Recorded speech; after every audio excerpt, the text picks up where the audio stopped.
નમસ્કાર દોસ્તો, સુલભ જાણકારી યુટ્યુબ ચેનલમાં આપ સૌનું હાર્દિક સ્વાગત છે.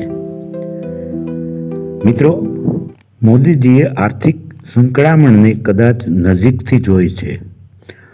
મોંઘવારીના મારને તેમણે પણ સહન કર્યો છે અને એટલે જ કદાચ કર્મચારીના જીવનમાં સર્જાતી તંગી અંગે એને ચિંતા છે.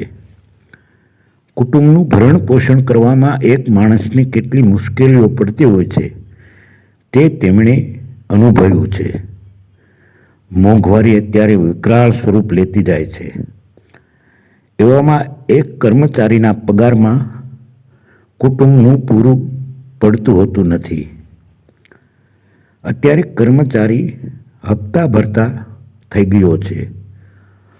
2 વ્હીલનો હપ્તો, 4 વ્હીલનો હપ્તો, મકાનનો હપ્તો, મોબાઈલનો હપ્તો, અને એમાં પણ આ ફાઇનાન્સ કંપનીઓની તો વાત જ જવા દો.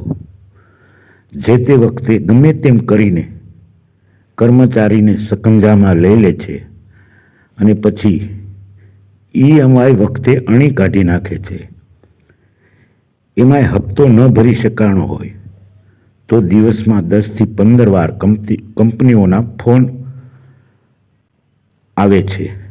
ખાતા હોઈએ, નાતા હોઈએ કે સૂતા હોઈએ, તરત જ ફોન આવે.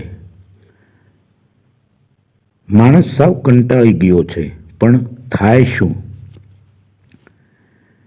મોદી સરકારને આ બાબતનો પૂરેપૂરો અહેસાસ છે અને એટલે જ તેમણે 8મા પગાર પંચના ગઠનની જાહેરાત કરી દીધી છે.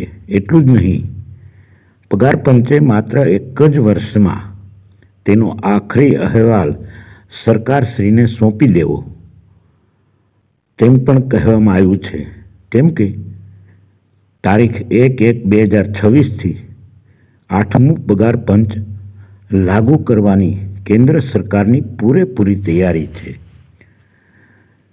કર્મચારીઓની સૌથી મોટી સંસ્થા કે જે નેશનલ કાઉન્સિલ પાસેથી સંદર્ભ સૂચિ માંગી.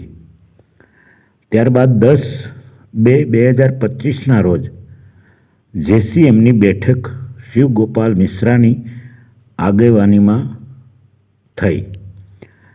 કર્મચારી પક્ષ તરફથી M. રાઘવૈયા પણ બેઠકમાં હાજર રહ્યા હતા. આ બધું શું સૂચવે છે? મોદીનો મિજાજ, મોદીજીની કામ કરવાની તત્પરતા, ધગશ. ફિટમેન્ટ ફેક્ટરમાં પણ સરકારશ્રીએ વિનમ્ર વલણ દાખવ્યું છે. દેશના કેન્દ્રીય કર્મચારીઓના દિલમાં હાશકારો છે, સાથોસાથ આનંદ પણ છે, ઉત્સાહ પણ એટલો જ છે. 8મા પગાર પંચ માટે કેન્દ્ર સરકારનું વલણ જોતાં જ બધાને એવું જ લાગે છે કે આ વખતે ફિટમેન્ટ ફેક્ટર 2.86થી 3.68 વચ્ચે જ રહેવાનો છે. અને જો આમ થશે તો કર્મચારીના પગારમાં 3 કે 3.5 ગણો વધારો જોવા મળશે અને એરિયર્સ તો લાખોમાં આવશે. કેમ કે મોદી સરકારનું મન છે. તો મિત્રો, મારી આ ચેનલને સબસ્ક્રાઈબ કરી લેજો. કેમ કે 8મું પગાર પંચ લાગુ થશે ત્યાં સુધી અવારનવાર આ અંગેની માહિતી તમને આ ચેનલ ઉપર મળતી રહેશે. સબસ્ક્રાઈબ બટન પર ખાલી એક ક્લિક કરો અને પગાર પંચ અંગેના સમાચાર તદ્દન સાચા મેળવો. મિત્રો, અત્યારે બસ આટલું જ. ફરી મળીશું એક નવા વિડીયોમાં. ત્યાં સુધી જય હિન્દ, જય ભારત, જય ગુજરાત.